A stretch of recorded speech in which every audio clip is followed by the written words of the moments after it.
Hello guys and welcome to another video on my channel. This time I'm gonna talk about, again, wards, but this time it's a little bit more in detail. I'm going to talk about active and passive wards, or better known as defensive and aggressive wards. Today I'm going to talk about only the passive wards, and the next time I'm going to talk about active wards. So there will be two videos about wards. Yay! So starting, what is a passive ward or a defensive ward? Well, it also is right in the name. It's a defensive ward which is used to, be able to better defend your own half of the map. And right now I'm just going to show you some ward positionings for that. First ward position for a defensive ward, of course, would be toward your own blue buff or toward places where the enemy team is most likely to go through. So warding your blue buff right in the middle or on the edge to reveal more of this area is a common way to do that. I'm just going to show you how much this...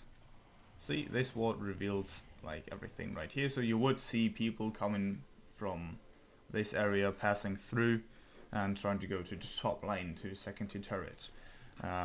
Another way, if you don't want to ward your blue buff, you can just put a ward right in the middle of this, so you can see everything, every movement from this area here. So you can see if they go to the mid lane tier turret, if they may go to Baron, if they're going to push top lane, or they're trying to, I don't know, get behind this tower, or just walk you through to, get somewhere, attack here.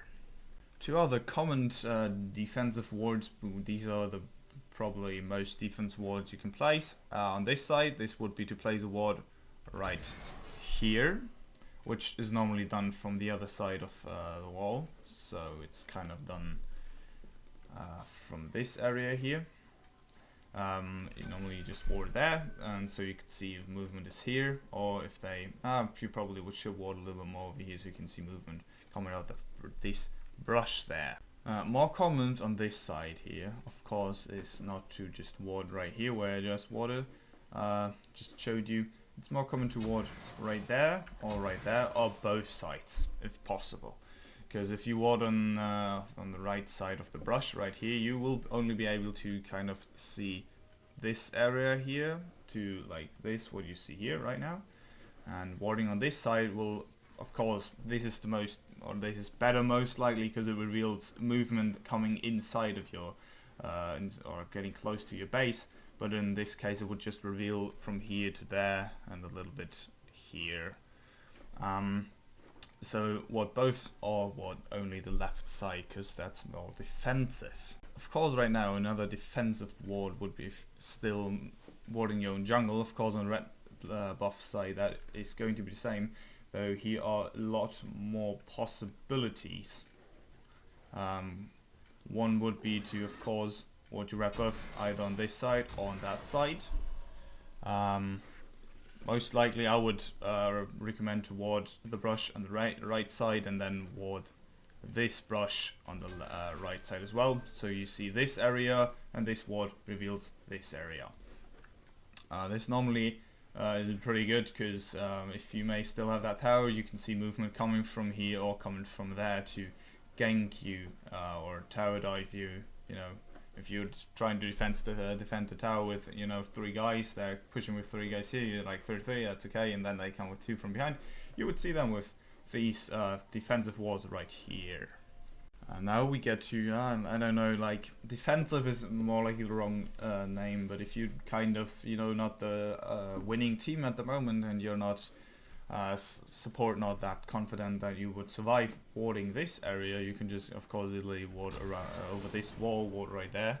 That's pretty simple. Another way is to get vision is, of course, here, so you can see when they enter your jungle, because this is the most way to enter your jungle. If they enter from here, of course, you would have your defensive ward right here, so you would see them also coming from this side.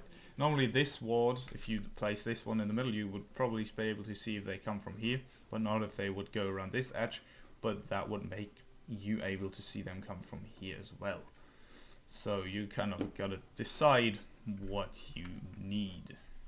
Next defensive wards would be trying to, of course, get in the barrier area, which would mean you would ward right here, which would, of course, reveal the area around here and there. The problem is you would not be able to see in the brush, and if this one is warded, you're kind of fucked.